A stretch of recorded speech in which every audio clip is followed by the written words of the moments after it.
وَإِذَا بَدَّلْنَا آیَةً مَكَانَ آیَةٍ وَاللَّهُ أَعْلَمُ بِمَا يُنَزِّلُ قَالُوا إِنَّمَا أَنْتَ مُفْتَرٍ۔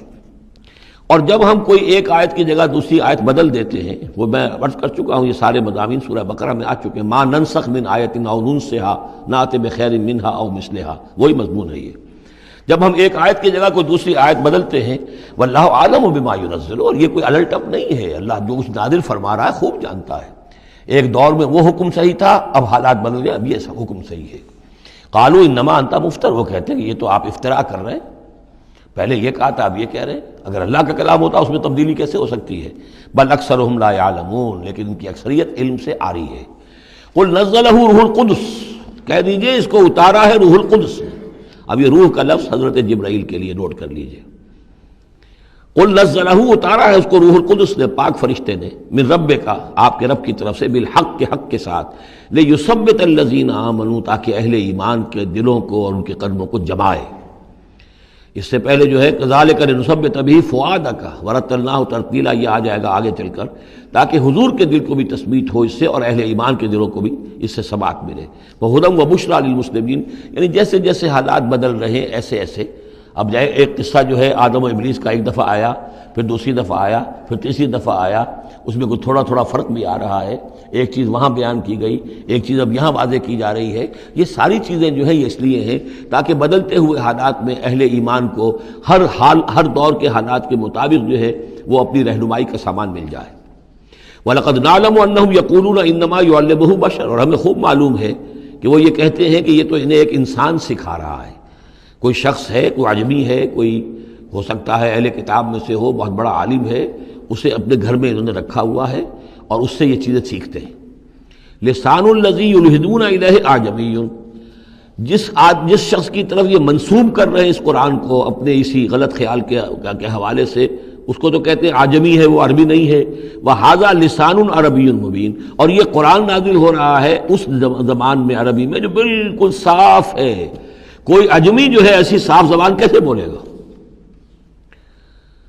ان الذین لا یؤمنون بآیات اللہ، یقیناً جو لوگ اللہ کی آیات پر ایمان نہیں رکھتے، لا یہدیہم اللہ، اللہ تعالیٰ بھی اب انہیں ہدایت نہیں دے گا۔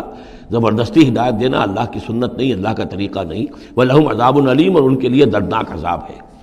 انما یفتری الکذب الذین لا یؤمنون بآیات اللہ، افطرا بازی تو وہ کر رہے ہیں، جھوٹ وہ گھڑ رہے ہیں جو اللہ کی آیات پر انکار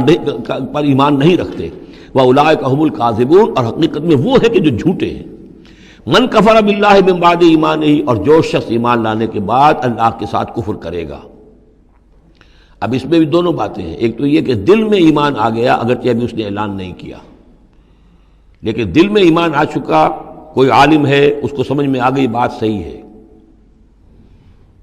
یہ بھی میں آپ کو یاد آ گئی تو بتا دیتا ہوں، اسی شہر کراچی میں اس وقت ایک بہت بڑے عالم دین ہیں اور بہت اس وقت معروف ہیں، مشہور ہیں۔ انہوں نے کہا کہ میں نے آپ کا ایک ایک حرف پڑھا ہے اور مجھے آپ کی کسی بات سے کوئی اختلاف نہیں، لیکن ہم آپ کا ساتھ نہیں دے سکتے، اس لیے کہ ہم آپ کا ساتھ دیں گے تو اپنی برادری سے نکال دیے جائیں گے۔ ہماری علماء کی اپنی اپنی برادریاں ہیں، اور ایسے ہی ایک عالم دین پنجاب کے بھی ہیں، انہوں نے بھی یہ کہا، میں نے ہر چیز پڑھی ہے، صرف ایک چیز سے مجھے آپ کی اختلاف ہے، اور وہ یہ کہ جو زمینداری کے بارے میں مولانا تحسین صاحب کی بات کی آپ نے تائید کی ہے، بس باقی مجھے آپ کی کسی چیز سے اختلاف نہیں، لیکن ہم آپ کا ساتھ نہیں دے سکتے۔ تو جن پر حق واضح ہو جائے، پھر وہ مصلحتوں کے تحت، وہ مصلحتیں پھر دل کو سمجھانے کے لیے ہوتی تو یہی ہے، اب ہمارا مدرسہ چل رہا ہے، ہمارا نام چل رہا ہے، اس سے خیر ہو رہا ہے، ہمیں اس برادری سے باہر نکال دیا جائے گا، پھر ہماری بات کو اور سنے گا، اور ہمارا جو خیر ہے وہ بند ہو جائے گا۔ آدمی انسان کو ریشنلائز تو کرتا ہے اپنے آپ کو مطمئن کرنے کے لیے۔ من کفر باللہ بعد ایمانہ، جو شخص کفر کرے اللہ پر اس میں ایمان کے بعد، الا من اکرہ، سوائے اس کے کہ کوئی شخص مجبور کر دیا گیا ہو، اس کی جان پر بن گئی ہو، وقلبہ مطمئن بالایمان، اور اس کا دل ایمان پر جمع ہوا ہو، ولکن من شرح بالکفر، لیکن جو شخص کفر کے لیے پھر اپنے سینوں کو کھول دے گا، صدرا فعلیہم غضب من اللہ ولہم عذاب عظیم، ان پر اللہ کا غضب ہے اور ان کے لیے بہت بڑا عذاب ہے۔ اور یہ دونوں پر اس کا انطباق ہوگا، ایک انکشاف ہو گیا، اگرچہ ابھی زبان سے کہنے کی نوبت نہیں آئی،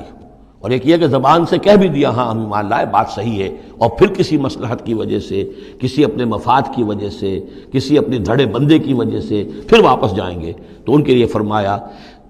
من کفر باللہ من بعد ایمانہ الا من اکرہ وقلبہ مطمئن، ہاں جان بچانے کے لیے کلمہ کفر کہہ دینے کی اجازت ہے، دل جمع ہوا ہو، وقلبہ مطمئن بالایمان، ایمان پر دل جمع ہوا، ٹھکا ہوا، صرف جان بچانے کے لیے رخصت ہے کہ کلمہ کفر کہہ کے جان بچا لو۔ ولیکن من شرح بالکفر صدرا، لیکن جو ان کا سینہ پھر کھل جائے کفر کے لیے اثر نو، وہ اپنے اسی پیشہ ورانہ ضرورتوں کے تحت، فعلیہم غضب من اللہ ولہم عذاب عظیم، ان پر تو غضب ہے اللہ کا اور ان کے لیے بہت بڑا عذاب ہے۔ ذالک بانہم مستحب الحیات الدنیا علی الاخرہ، یہ اس لیے کہ انہوں نے دنیا کی زندگی کو محبوب رکھا،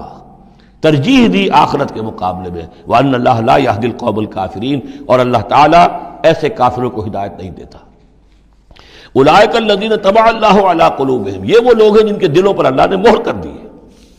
وسمعہم، اور ان کے کانوں پر، وابصارہم، اور ان کی آنکھوں پر، واولئک هم الغافلون، اب یہ لوگ بالکل غافل ہیں، حقیقت سے ان کا اب کوئی تعلق نہیں۔ لا جرم انہم فی الآخرۃ هم الخاسرون، اب اس میں کوئی شک نہیں، منطقی طور پر اب نتیجہ یہی ہے کہ آخرت میں یہی خسارے والے ہوں گے۔ ثم ان ربک للذین ہاجروا، ہجرت کا ذکر پہلے بھی آیا تھا، اب پھر آیا ہے، پھر آپ کا رب ان کے حق میں کہ جنہوں نے ہجرت کی من بعد ما فتنوا، جبکہ انہیں تکلیفیں پہنچائی گئیں، جبکہ انہیں فتنوں میں ڈالا گیا، جبکہ انہیں پرسیکیوٹ کیا گیا، تو اس وقت انہوں نے اگر ہجرت کی، ثم جاہدوا، پھر انہوں نے جہاد بھی کیا، وصبروا، اور صبر کیا، ان ربک من بعدها لغفور رحیم، تو ان کی ان تمام جو بھی سرفروشیاں اور جو جانثاریاں ہیں، ان کے طفیل اللہ تعالیٰ جو ہے ان کے حق میں غفور اور رحیم ہے۔ یوم تاتی کل نفس تجادل عن نفسها، جس دن کے یعنی قیامت کے دن ہر جان آئے گی اپنی طرف سے مدافعت کرتے ہوئے، ظاہر بات ہے کہ ہر جان چاہے گی کہ میری جان چھوٹے، مجھے بچایا جائے، جہنم سے بچایا جائے، جو بھی عذر پیش کر سکتی ہو وہ پیش کرے گی۔ وتوفی کل نفس ما عملت، لیکن پورا دے دیا جائے گا ہر جان کو جو بھی کچھ اس نے کمایا ہوگا، وہم لا یظلمون، اور اس پر کوئی ان پر ظلم نہیں کیا جائے گا۔ وضرب اللہ مثلا قریۃ کانت آمنۃ مطمئنۃ یاتیہا رزقہا رغدا من کل مکان، اور اللہ تعالیٰ نے مثال بیان کی ہے ایک بستی کی، کانت آمنۃ مطمئنۃ، وہ بڑے امن میں تھی اور مطمئن تھی، سکون، امن، جب امن کا گہوارہ، یاتیہا رزقہا رغدا من کل مکان، آتا تھا اس کے پاس رزق اس کا ہر طرف سے، چاروں طرف سے رزق چلا آتا تھا، رغد، با فراغت، فکفرت بانعم اللہ، تو اس نے اللہ تعالیٰ کی نعمتوں کی ناشکری کی، کفران نعمت کیا، فاذاقہ اللہ لباس الجوع والخوف، تو اللہ تعالیٰ نے اس کو پھر پہنا دیا، اڑھا دیا لباس بھوک کا اور خوف کا، بما کانوا یصنعون، ان کے کرتوتوں کے باعث۔ اس کے بارے میں مختلف آراء ہیں، ایک تو یہ کہ ایک عام تمثیل ہے، ایک یہ کہ اس سے مراد جو ہے سبا کی قوم جس کا ذکر ہم پڑھیں گے آگے چل کر سورہ سبا کے اندر، اس کا تذکرہ ہے۔ ایک رائے یہ کہ یہ مکے کا ذکر ہو رہا ہے کہ حضور کی آمد کے بعد، جیسا کہ قاعدہ کلیہ ہم سورہ انعام میں، سورہ اعراف میں پڑھ چکے ہیں، رسول کی بعثت کے بعد اللہ تعالیٰ کی طرف سے لوگوں کے اوپر چھوٹے عذاب آتے تھے، آخری عذاب سے پہلے تو قحط کا عذاب پڑا تھا، اور عرب میں اس میں مکے میں بہت ہی اجناس کی کمی ہو گئی تھی، بہت وہاں پر تنگی تھی،